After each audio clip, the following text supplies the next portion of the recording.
Hey guys, Mark here with another edition of Weaponized Truth. I've debated for a while now about whether or not I should do a video about Netflix. And I'd considered doing this for some time, and it just seems like there's more and more things that pop up on Netflix that seem more and more just bizarre and weird and even a bit creepy. I've been feeling like thinking for a while that Netflix is some kind of social engineering program experiment, just because there is a lot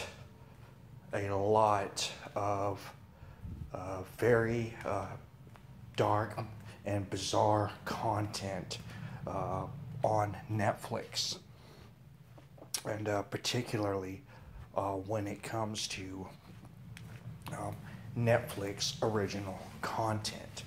And what I'm gonna do today is I'm just gonna dive into this stuff, and I'm just gonna go over all these various things that I've come across, and you can make up your own mind.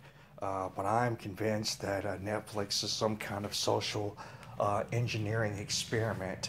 I think that's part of the reason why it costs like $10 a month and has thousands of things that you can watch, because the stuff that's on there, some of it is really, really messed up in my opinion. So anyways, let's go ahead and jump into this thing.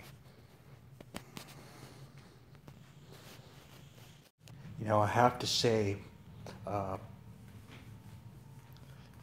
don't mind seeing people from the LGBT community being creeped into these shows every so often. But it seems to me that Netflix in particular has went into full overblown mode, where they're just pushing this LGBT movement thing in their product in a big way. And I wasn't really quite aware of how many shows on Netflix are helping to push the liberal agenda. And I just happened to come across this list right here, and I was surprised to note that there's at least 57 Netflix shows with an LGBT character in it. And that seems like a lot to me. As you can see here, first one they pop off is Jessica Jones.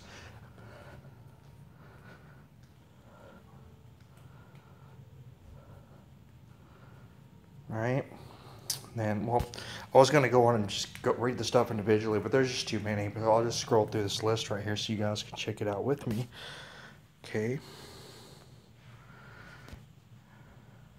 Of course, we got Orange is the New Black, which has got all sorts of lesbian stuff going on in this, but I'm going to get more into Orange is the New Black in a bit here. But this is definitely one of their bigger shows, and one of the primary things that's involved in the show is lesbians. Sense8 has all sorts of stuff in it. That has all sorts of gay and lesbian stuff in it, and it's not just promoting the lesbians and the transgenders and all that stuff, but it's also another one of these shows that's trying to push globalism down your throat all at the same time, with the whole basis of the show in itself anyways just being a bit creepy and weird. Some of these I'm not even familiar with. We got here Masters of None. House of Cards does have some gay stuff in it for, every once in a while, but I'd have to say for the most part, that's not really indicative of the show. I would say out of all of their original programming, this is definitely one of the better shows where you don't have to deal with this stuff nearly as much. And you've got The Fosters, which I'm not familiar with, Revenge, Torchwood. I've seen this and it's pretty good, but I have to say, some of the gay stuff in it, so in your face, it kind of put me off the show.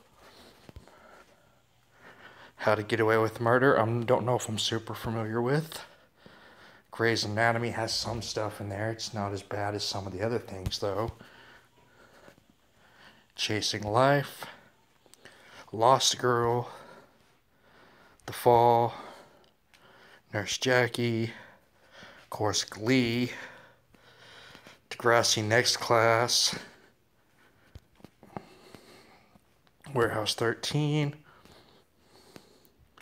The Carrie Diaries, Heroes, Pretty Little Liars, as you can see right there, two girls kissing, The 100, Jane the Virgin, see two chicks right there, Queer as Folk, The L Word, Agents of S.H.I.E.L.D. has gay stuff in it. Buffy has very little gay stuff in it, but for some reason they thought the need to bring it up. Once Upon a Time, Scandal, House, Bomb Girls, Skins, The Walking Dead,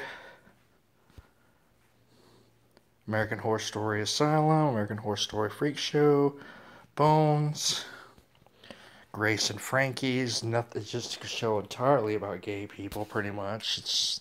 That one was a little disturbing. Wentworth, The Flash,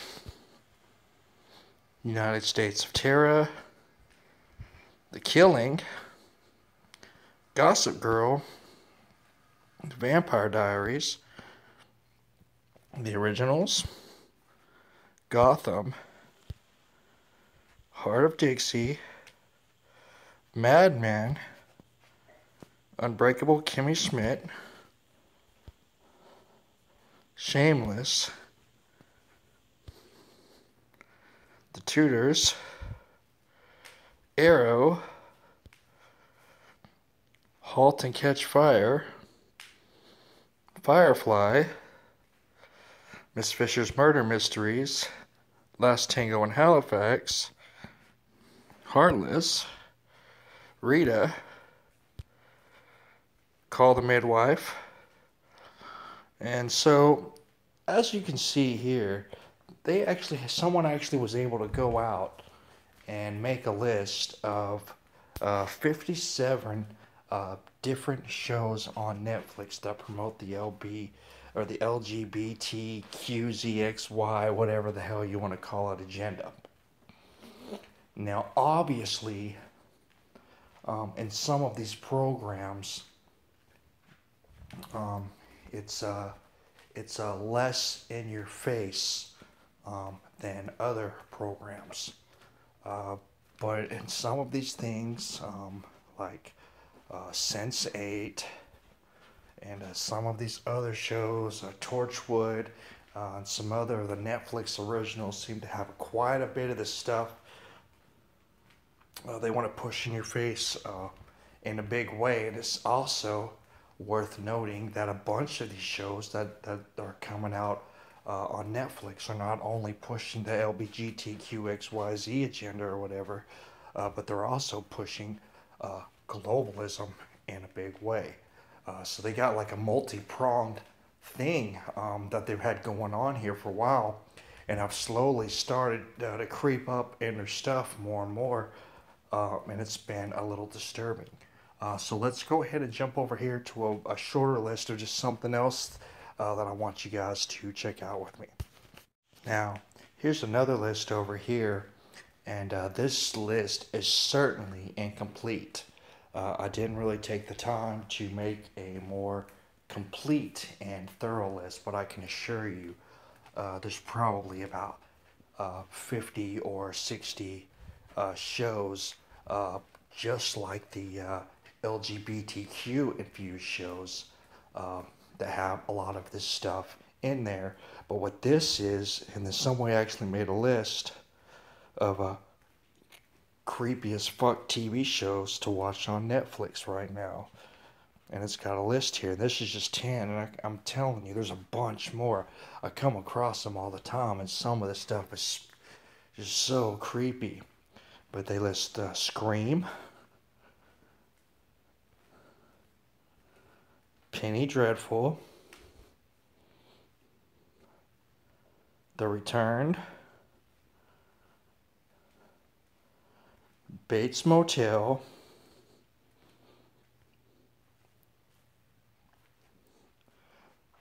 American Horror Story, Hemlock Grove, which is definitely one of the creepier ones. If you haven't seen that, that show's seriously messed up and twisted. Black Mirror, I could do a whole episode on, and I'm sorry about this list. I don't know why this little list has every single clip on the whole page showing the exact same little clip here. But if you haven't seen Black Mirror, this has got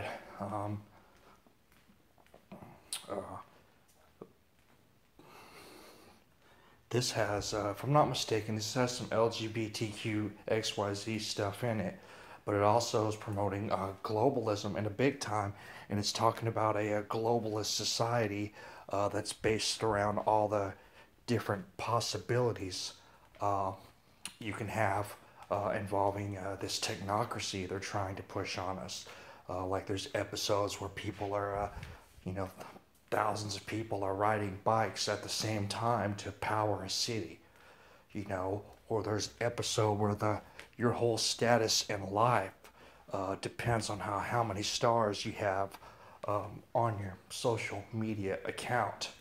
And certainly in some of these episodes, some of the stuff actually does not just get sci-fi technocratic, but it also gets creepy and very weird. There's a specific episode about a new technology that they're creating for video games, or just in general, that will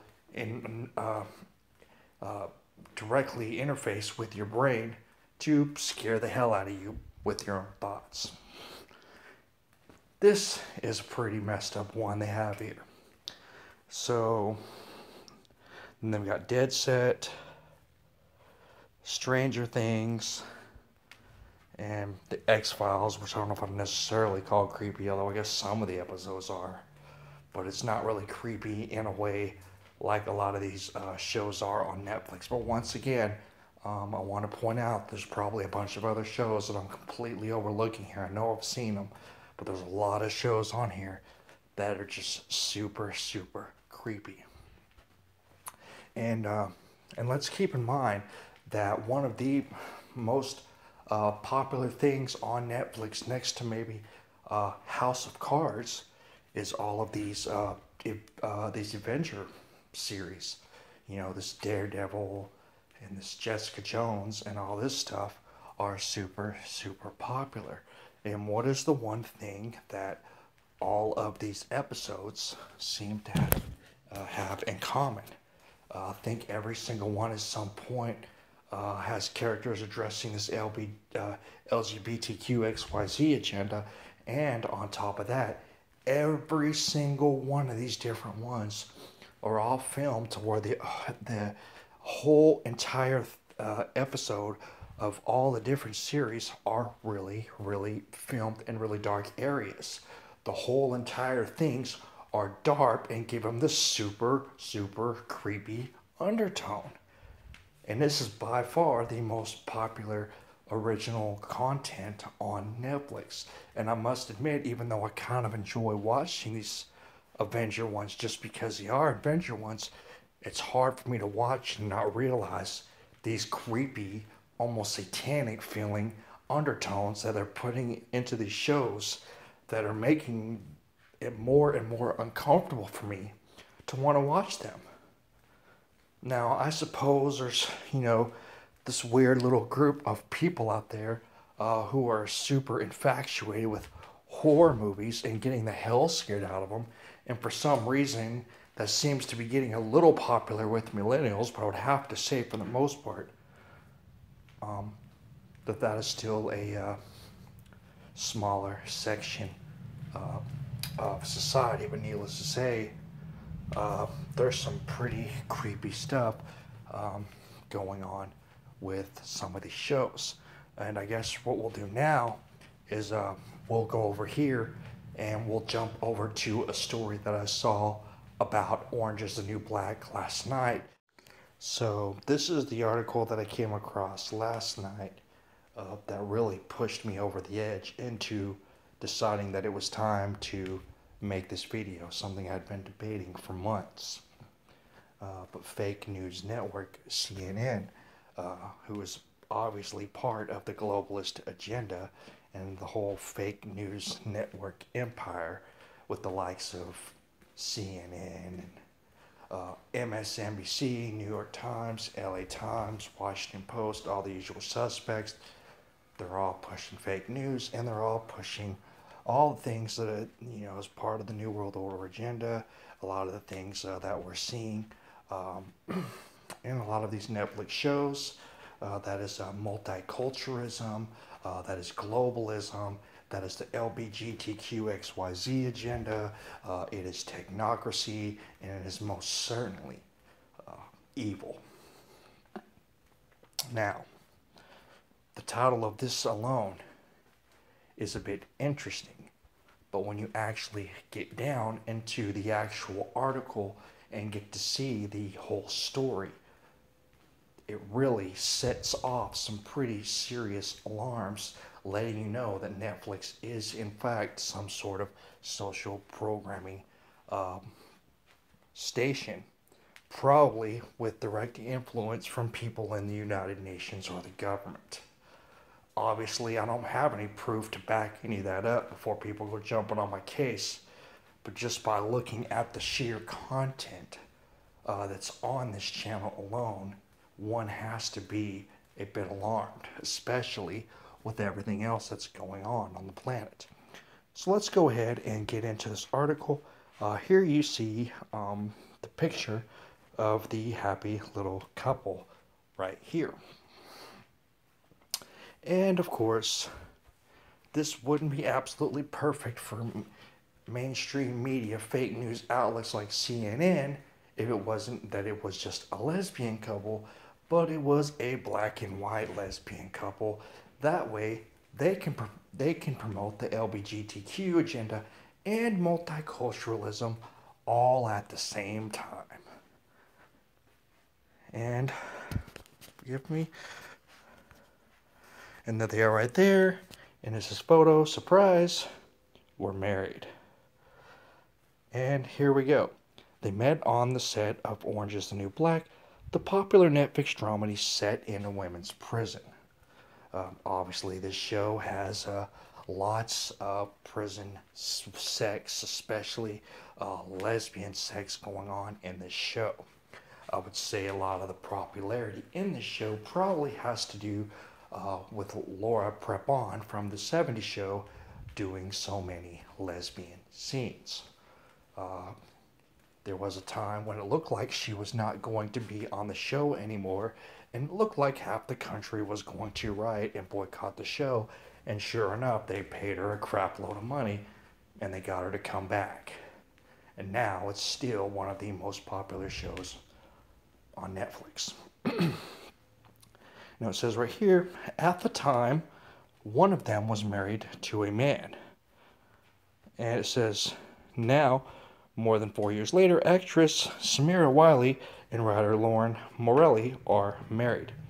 Now, Laura Morelli, of course, in case you are unaware, is this white woman here on the left. And what they're telling you in this article, and I'm also going to expand upon that, is not only was this woman married to a man when she first started making the show, but she was married to a white man. So let's continue.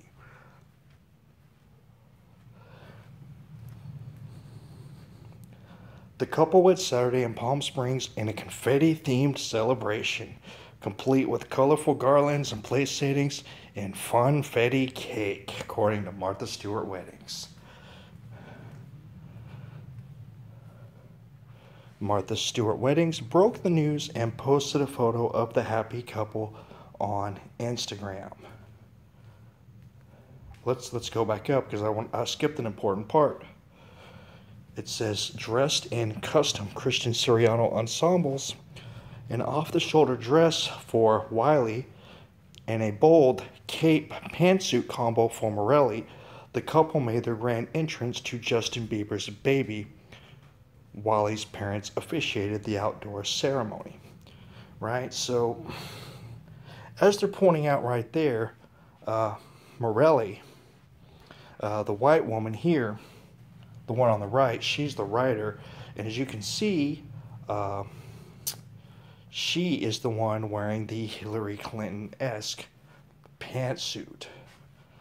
And obviously, she decided to give up her role of being married to a man and decided to become married to a woman and actually be the man. Morelli shared the pictures with the caption, "Wifey for lifey," which is obviously something that a man would say, right? Morelli was newly married in 2012 when she started working on the first season of Orange is the New Black, she wrote in 2014. While working on the show, which features lesbian characters' relationships, she said she realized she was gay. So she went from being in a normal, healthy relationship with a white man and started working on a lesbian prison sex show for Netflix and decided she was gay. That sounds like some pretty darn effective mind programming, wouldn't you say? Because not only are they getting the audience involved into going along with their agenda, but they're actually getting the cast members, the writers, directors, etc.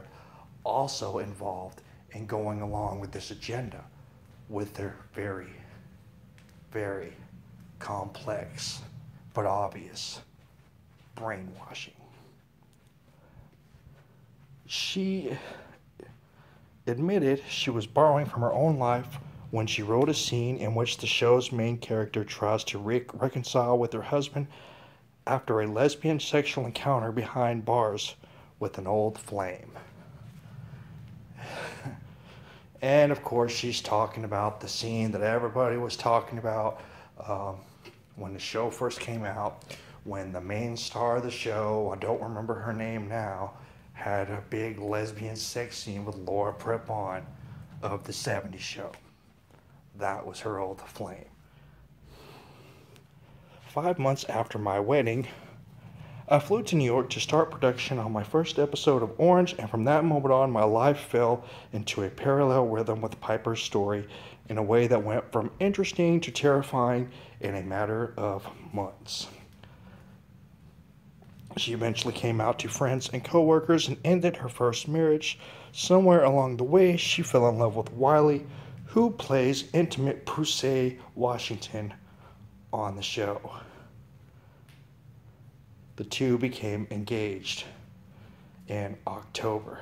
So, she started working on the show, and she had only been in this healthy marriage with her husband for 5 months. Then all of a sudden, she decides that after being exposed to all of this by the Netflix company and everybody else involved in making this masterpiece of a series, she decides that she's a lesbian, divorces her husband, decides to go out and leave her white husband for a black woman, become the man in the relationship, and not only that, but decided to marry a girl whose name on the show is Pussy.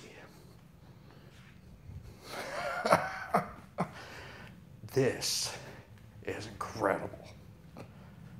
This is what's wrong with our society. And this is why all this crap that's on TV, particularly Netflix, which everybody seems to have, that's why they keep pushing this cutting the cord stuff, because they want you watching this garbage on Netflix. They want you watching this evil stuff. They want you to watch this LBGT stuff. They want you to watch this globalism stuff. They want you to watch this multiculturalism stuff. They want you to watch this technocracy stuff. And they want you to watch evil stuff and infect evil and immoral and just messed up ideas in your head.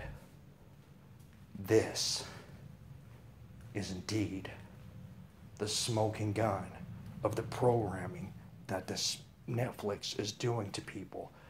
And if you don't think that any of this is related to anything evil, well, let's go ahead and check out a preview for this new show over on Netflix.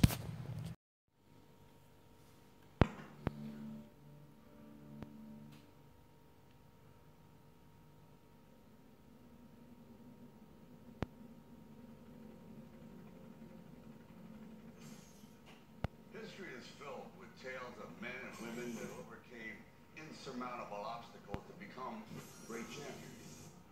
Go! Go! Go! Go! Now 12 competitors from across the globe are going to get their chance to do the same. Japan, Mexico, Germany, South Korea, Brazil, and the United States. They will take on the most physically and psychologically demanding obstacle course in the world.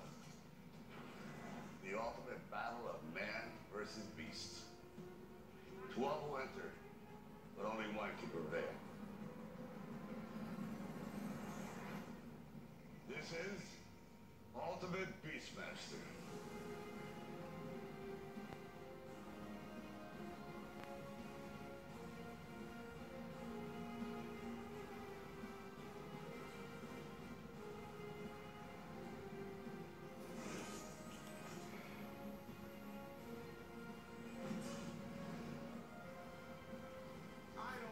Where this thing came from or how it got here. I just want to see somebody conquer it. Welcome to Ultimate Beastmaster. I'm Terry Crews. And I'm Carissa Thompson, and I'm with Terry. I have no idea where the heck this thing came from, but I am so glad it's here because we have a front row seat, Terry, to a global phenomenon. There are 108 competitors from 6 different countries, and to top it off, we have 12 different international hosts broadcasting this competition all around the world. From South Korea, radio and TV personalities Kyung Suk-soo and Kyung Rim Park. From Germany, comedian Luke Mockridge and professional soccer player Hans Sarpe. From Brazil, comedian Rafina Bastos and UFC world legend Anderson Silva. And this is it. Hey, USA! USA! USA! USA! And from Japan, sports broadcaster Yuji Kondo and singer-actress Sayaka Akimoto. And last but not least, from Mexico, telenovela star Luis Ernesto Franco and sports broadcaster Inez Sanz. Tonight, we will get a chance to see our first 12 competitors in all 4 levels of the world's most challenging obstacle course. We call it The Beast. This competition plays like a live-action video game. Now, the object is to earn points by overcoming obstacles, and the only way to move on to the next level is by scoring the highest point totals. Level 1 will start with 12 competitors, 2 from each country. The 8 with the highest scores will move to level 2. Then the top 5 will move to level 3. And finally, the top 2 competitors with the highest combined scores will go head-to-head in level 4. At the end of the night, one competitor is going home with $10,000. Then they get to move on to the championships where they get to battle it out for the grand prize of $50,000 and earn the revered title of Ultimate Beastmaster. Let's look at level 1. All obstacles are worth 10 points. You'll enter the beast at the Jawbreaker. Next, it's on to Mother Tongue.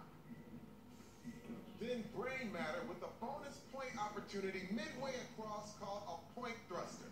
After that, it's on to face plant. They'll then face the energy coils, where there's one more opportunity to boost their score with the second point thruster. And finally, it's on to the disappearing footholds of the mag wall. A perfect run will earn you a score of 80. Alright guys, so y'all have to forgive me for recording it like this. I'm hoping that I can do this and not get a copyright strike. I'm not trying to show the whole episode or anything. I'm just trying to give you all an idea of how messed up and twisted this is. Now, I know the last clip was long. This one's going to be a lot shorter, but I wanted to give you all a good introduction to how messed up and twisted this show is. Before I jump in, there's 4 different levels, and I'm going to show you all of them. I'm going to show you just how crazy this stuff is. But before I continue, one thing that I may have forgotten to mention that I also find interesting in this is the gender equality thing that they've got going on in the show, because, well, they let the women participate, well, against the men. So let's go ahead and check out what they have to do inside the beast for level number 2. I mean, you just can't make this shit up, y'all. Let's check this out. All obstacles are now worth 20 points. It starts with spinal ascent, followed by a drop into the tangled cords of spinal descent, with the first bonus point opportunity at the bottom. After that, it's onto the spinning gears of stomach churn. Then they'll have to race up to the sinking digestive tract and leap out onto the suspended treadmills. If they make it that far, they'll attempt to swing across chain reaction with one more opportunity for a point thruster. And finally, they'll need to hop across the 5 hanging vertebrae. Complete it all, and competitors will add 180 points to their total.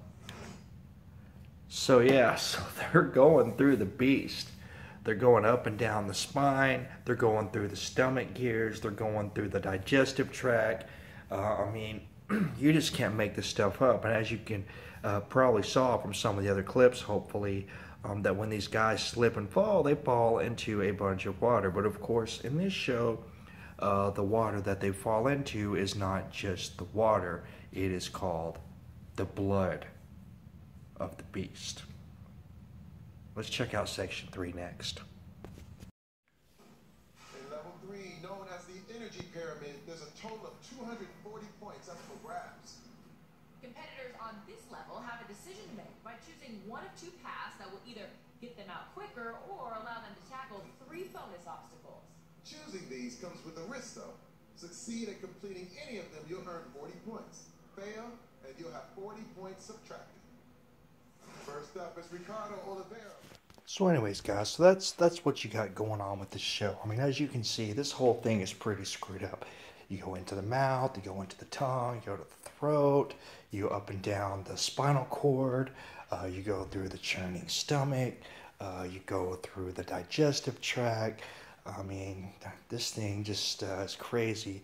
And then you go all through these different bodies of the beast. Hopefully you can make it through without crashing into the blood of the beast. Eventually to get to the last level that'll bring you